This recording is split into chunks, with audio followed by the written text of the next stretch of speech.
Page 11, Space Shuttle Blues. It's a blues piece. That's cool.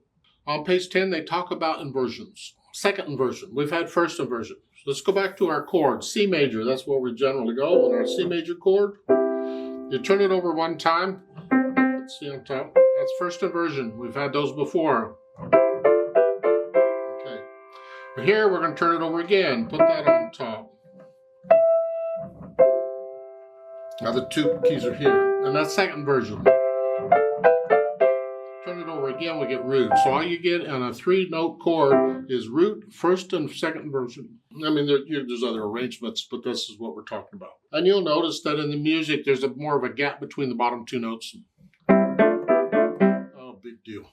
It's done the same way. Same technique as first inversion. It's just the gap is not here, it's here.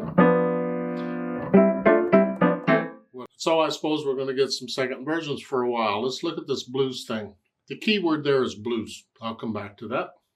Look it over. It's a page long. It has a repeat sign, so it's really twice as long, but there's only a page of music to learn. Treble, bass, clef. No sharps or flats in the key signature. This is in the key of C major, so do the scales for C major and A minor, because they have no sharps or flats in the key signature. And 4/4 time. Right hand first. What do we have? We have triplets. 1 and a 2 and. 1 and a 2 and 3 and 1 and. Piano players are going to get this a lot, and you'll get good at it eventually. 1 and a 2 and. You got to go back and forth between triple, 1 and a 2 and a 3 and duple, 1 and 2 and 3 and. So triple and duple, 1 and a 2 and, 1 and a 2 and, 1 and a 2 and 3 and, 1 and a 2 and. In any combination you get, just keep the beat steady. And remember the 3 notes in the triplet.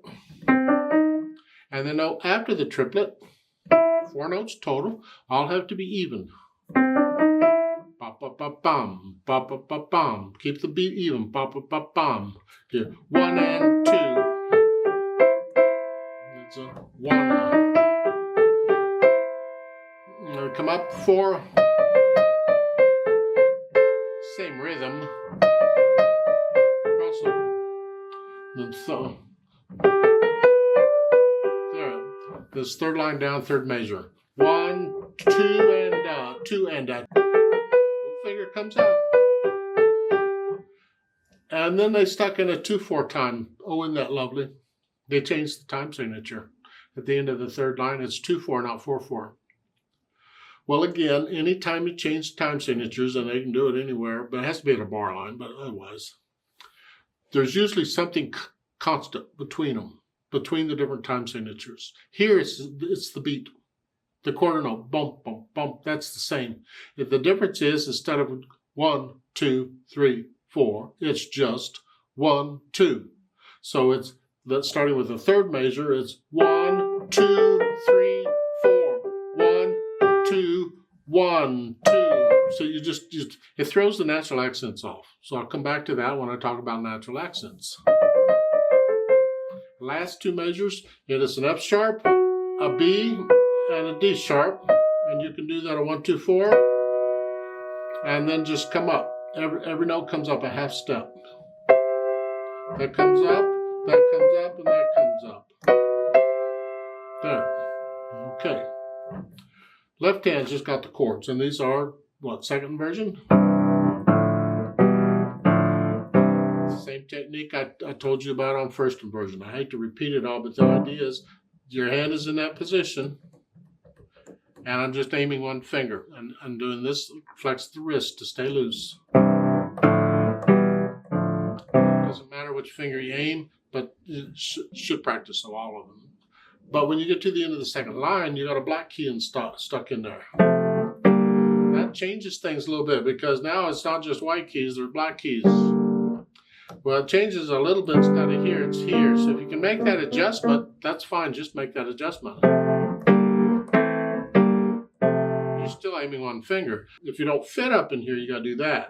That changes the fingering, and that now it's different. It's a different fingering, different pattern. So you may have to work on that. But if you can fit up in here, go ahead and use the same fingers on each. Okay. Put the hands together. Well, the left hand's just doing chords. 1 and a 2. 1, 2.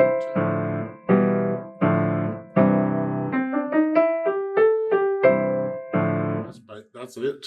You got that, you got it. Now once I get the notes worked out in the hands and the fingering, then I'll go back over it, get rid of any hesitations anywhere. But only focus on the parts where you're hesitating. Don't keep playing at all. And once the hesitations are gone, I'll think about the articulation, which they don't really give much of anything. You could experiment. You could try some staccatos, but I'm guessing we're going to pretty much connect it. You can't connect the left hand, but nevertheless, you're not going to do them short. You could, but I'm recommending just play them. And then the dynamics to the melody, that's the right hand. Moderately loud. You're going to go up to loud, but don't get there to the second measure. There. And I suggest you come back down and do it again.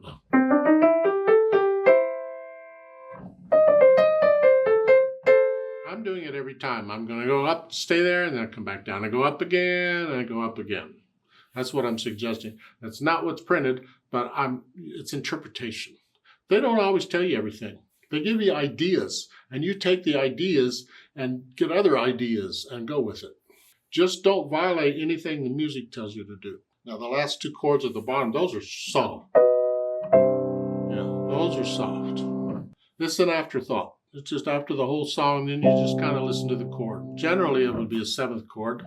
And then the speed, moderato blues tempo. Well, it's kind of in the middle, and we're going to do a blues style of play, which means we're going to swing the 8th notes. 1 and 2 and 3. You just feel this. And this is where triplets come in. 1 up, a bum, bum, bum. All the way through. Just ba-da-da-dum.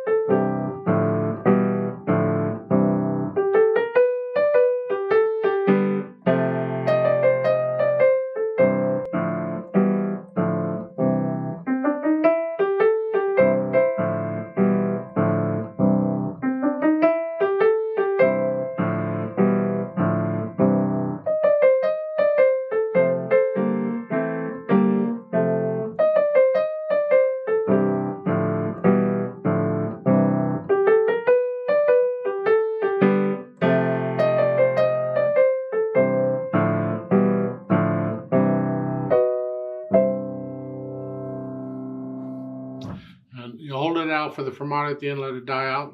And because it is a blues piece, a lot of times at the end when they do that last chord, they will pedal it. Even though you didn't pedal anything else, they will pedal that. Add the overtones on that one chord. It's kind of the style of the music. Normally, I would say if you didn't use pedal anywhere else, don't put it on at the end.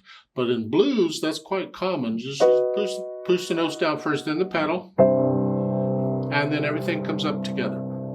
If you want. That's interpretation. Now remember the natural accents. 1, 2, 3, 4. And that first measure, that's only got 3 counts in it. So you're coming in on beat 2. 2, 3, 4. So it's come to here.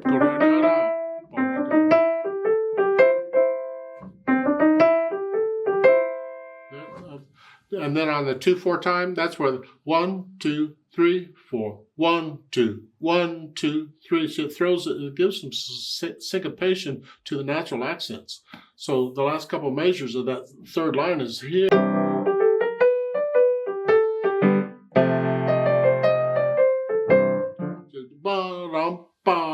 And that's what it's about. That's why it's there. Let's play this together slowly and check the notes and the rhythms. I'm going to give us 5 counts because we come in on beat 2.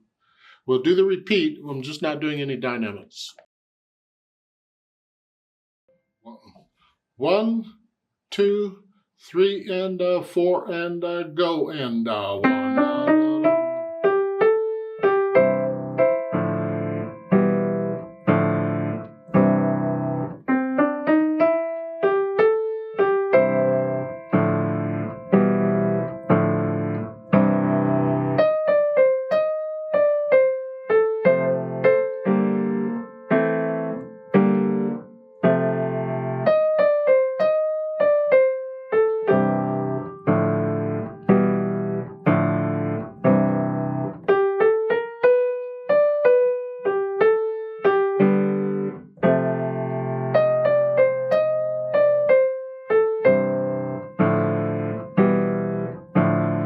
Hold